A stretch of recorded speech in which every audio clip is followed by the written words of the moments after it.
देखिए अब अगला चैप्टर जो है आपका रेशियो एंड प्रोपोर्शन में 11 का एफ चैप्टर है। ये चैप्टर आपका आधारित है, देखिए, अनुलोम समानुपाती एवं विलोम समानुपाती। ठीक है, अनुलोम समानुपाती और विलोम समानुपाती, इस पर आधारित चैप्टर है। ये होता क्या है उस पर ध्यान दीजिए। अनुलोम समानुपाती जो है ये कहता है कि अगर किसी एक यूनिट के वृद्धि या कमी होने पर उससे संबंधित जो यूनिट हो उसमें भी यदि वृद्धि और कमी हो, यानी एक बढ़ेगा तो दूसरा भी बढ़ेगा और एक घटेगा तो दूसरा भी घटेगा, तो इसका जो अनुपात बनता है वो होता है अनुलोम समानुपाती। कैसे? देखिए, जैसे मान लीजिए यहां हम पुस्तक का संख्या यदि लें और यहां समानुपाती पुस्तक का मूल्य। अब देखिए, यदि आप 5 किताब खरीदिएगा तो आपको 50 रुपया दाम लगेगा, मान के चलते हैं। तो यदि आप 7 पुस्तक खरीदिएगा तो आपको क्या रुपया लगेगा? 70 रुपया लगेगा। मतलब एक यूनिट का जो मूल्य था उसके आधार पर यदि ये बढ़ा तो ये भी बढ़ा ना, बढ़ा कि नहीं बढ़ा?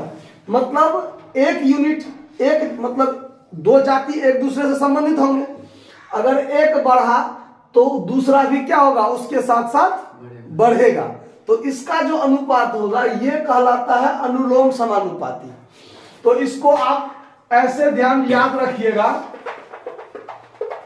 मतलब A1 अनुपात A2 तो समानुपात B1 अनुपात B2, मतलब 1:1, 2:2 हुआ ना। मतलब A किसी एक जाति को बोध किया, B उससे संबंधित दूसरी जाति का बोध हुआ। अगर 1 के साथ B1 उसी प्रकार A2 के साथ B2 बढ़ेगा तो A1 अनुपात A2 समानुपात B1 अनुपात B2, ये इसका सूत्र रहेगा। आया बात समझ में? इस आधार पर आपका क्वेश्चन नंबर पहला है इस चैप्टर का।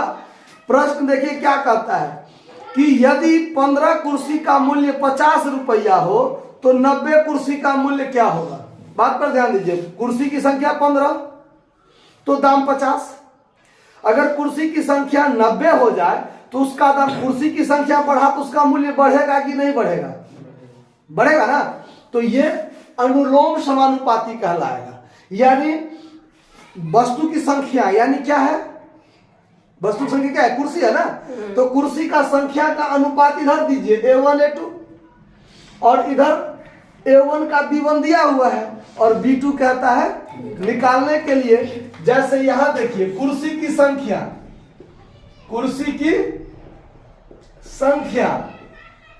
समानुपात कुर्सी का मूल्य, कुर्सी की संख्या यानी आप A1 अनुपात A2 समानुपात B1 अनुपात B2 कीजिएगा तो कुर्सी की संख्या क्या है?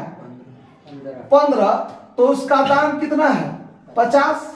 और यदि कुर्सी की संख्या 90 हो तो इसका दाम क्या होगा? आया ना समझ में बात? इसका अनुपात जो होगा ये समानुपात यहां हो जाएगा।